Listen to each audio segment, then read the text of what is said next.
अस्सलामुअलैकुम दोस्तों, उस्मान एग्रीकल्चर च वेलकम करते हैं। असी अज मौजूद हाँ गल्ला मंडी मियाँ चन्नू के अंदर। माशाल्लाह जनास बड़ी मकदार के अंदर आ रहा, तुसीं वेखदे पे हो। गंदम की सामने ढेरी लगी हुई आ जिहड़ी आ, उस बाद मक्की लगी हुई आ। माशाल्लाह इधर ट्रालियां ते कपावां आ रही, वो सामने तुसीं देखदे पे हो रक्शा लगे उन्हें ते कपाह आई हुई है। बाकी रेट की है तुहाडे दोस्तां नाल वीडियो शेयर करते हैं।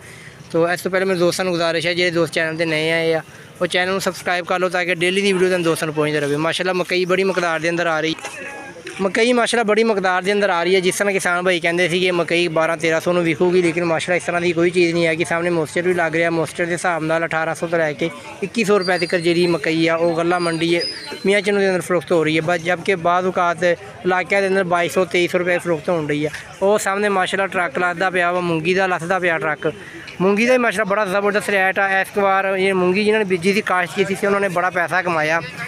ये मूंगी वो फसल है जिन्हों हर कोई एवं कैवें समझदा वा, लेकिन इन्हों वही समझते हैं जो पैसा कमाना जानते हैं। जिन्होंने मूंजी लानी है उन्होंने माशाल्लाह मकई मूंगी के काफ़ी फ़ायदा उठा लिया। या यही मूंगी का अज का रेट है माशाल्लाह 9300 रुपया। अगर आप दोस्तों गल करते हैं कपाह की, कपाह मंडी के अंदर माशाल्लाह आ रही है। कपाह अज गल्ला मंडी के अंदर 8787 रुपये के अंदर फरोख्त हुई है। अज 8787 रुपये फरोख्त हुई है।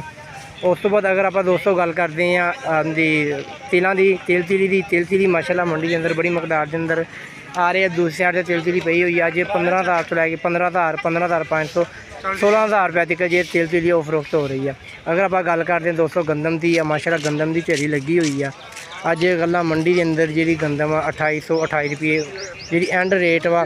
सामने एक ढेरी फरोख्त हुई है, चक्की वाले लैके गए इन्होंने को 2900 2900 फरोख्त हुई है। तो असी दोस्तों तुहाडे नाल मैं गल्ला मंडी मियाँ चन्नू की वीडियो शेयर की। इंशाअल्लाह एक नई वीडियो के नाल दोबारा मिलांगे। दोस्त अपना बहुत सारा ख्याल रखियो। अल्लाह हाफिज़।